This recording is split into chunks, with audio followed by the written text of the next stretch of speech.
وَلِمَنْ خَافَ مَقَامَ رَبِّهِ جَنَّتَانِ।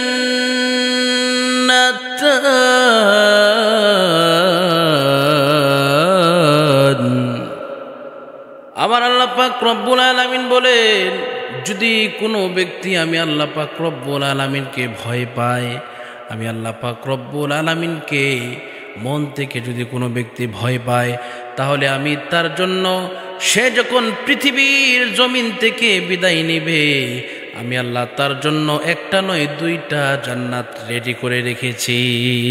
সুবহানাল্লাহ। আজকে দেখেন কোনো ভয় নাই, আল্লাহর সেই নাম দিয়ে, সেই মাজার দিয়ে মানুষ ব্যবসা করতেছে।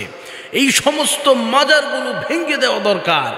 যে সমস্ত মাজারগুলোর মধ্যে টাকা পয়সা তুলে মান্নত করে, যেই মাজারের মধ্যে সেজদা দেয়, আমি একজন সুন্নি আলেম হিসাবে আপনাদেরকে বলছি, সুন্নিরা কখনো মাজার পূজারীদের পক্ষে নয়। যারা মাজারে সেজদা দেয়, যারা মাজারের নামে টাকা তুলে, যারা মাজারের নামে বিভিন্ন ধরনের ব্যবসা করে। একদিন দেখলাম এক মাজারের মধ্যে আপনার কি বলে যে মোটা মোটা গাছ, সেই গাছের জড় ঝুলিয়ে আছে, এই জড়গুলো আপনার বিক্রি করতেছে। এই জড় থেকে মানুষ টাকা পয়সা ইনকাম করতেছে, আর মানুষকে বলে দিতেছে এই জড় যদি কেউ বাড়িতে নিয়ে যায়, এই শিকড় যদি কেউ বাড়িতে নিয়ে যায়, তাহলে তার যত বড় ধরনের বিপদ আছে, বালা মুসিবত আছে, যত বড় ধরনের রোগ আছে, MBBS ডাক্তার যে রোগ বের করতে পারে না, এই জ্বর নাকি, এই শেখর নাকি এর চাইতে বড় বড় রোগকে ভালো করে দেবে, বলেন নাউজুবিল্লাহ। এজন্য বন্ধুরা আমার, বাবাজিরা আমার, আল্লাহ পাক রব্বুল আলামিন বলেছেন, ওয়ামাকারু ওয়ামাকারাল্লাহু ওয়াল্লাহু খায়রুল মাকিরিন। আবার আল্লাহ বলেন, যারা ধোঁকা দেয়, জমিনের মধ্যে যারা ধোঁকা দেয়, যারা ধোঁকার ব্যবসা করে, আমি আল্লাহ পাক রব্বুল আলামিন তাদেরকে জানিয়ে দিলাম, তোমরা যত ধরনের কৌশল অবলম্বন করো না কেন, আমি আল্লাহ পাক রব্বুল আলামিন হলাম উত্তম কৌশল অবলম্বনকারী। এখানে কিছু কথা আছে।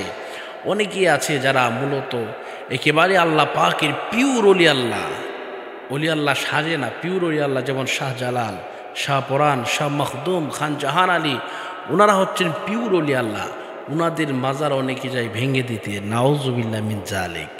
ও বন্ধুরা আমার, বাবাজিরা আমার, কোন কোন মাজার আপনি ভাঙবেন? যেই মাজারের মধ্যে গয়বীভাবে মাজার বানানো হয়েছে, স্বপ্নে যোগে দেখে, যে আমি স্বপ্নে যোগে এখানে দেখলাম একটা মাজার হয়ে গেছে।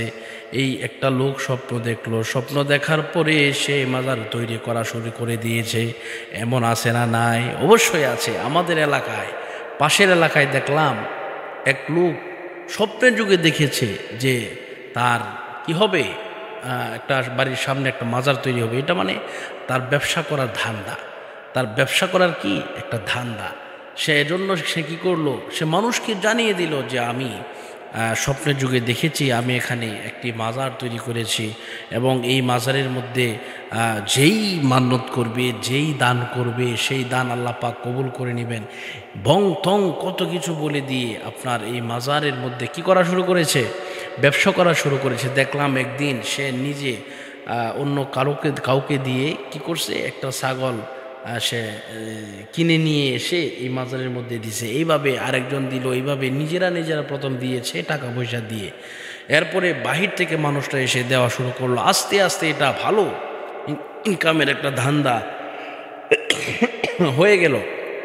তো এই যে এই সমস্ত কার্যকলাপগুলা যে দেখলাম, এগুলা আসলেই ভণ্ডামি। এগুলা ভেঙ্গে একেবারে গুড়িয়ে দেওয়া দরকার। এই সব মাজার আমরা চাই না। এই সব মাজারকে অবশ্যই অবশ্যই গুড়িয়ে দিতে হবে।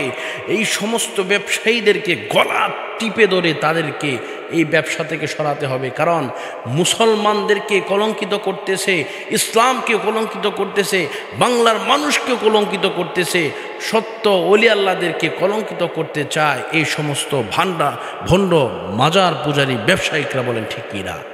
এজন্য বন্ধুরা আমার, এই সমস্ত মাজারগুলোকে ভেঙে দিতে হবে। এবং যারা খাদেম দেখবেন তাদেরকে অবশ্যই প্রতিহত করতে হবে, কারণ খাদেম নাম দিয়ে তারা কোটি কোটি লক্ষ লক্ষ টাকা সাধারণ পাবলিকের কাছ থেকে চিনায় নিতেছে। বলেন ঠিক কি না?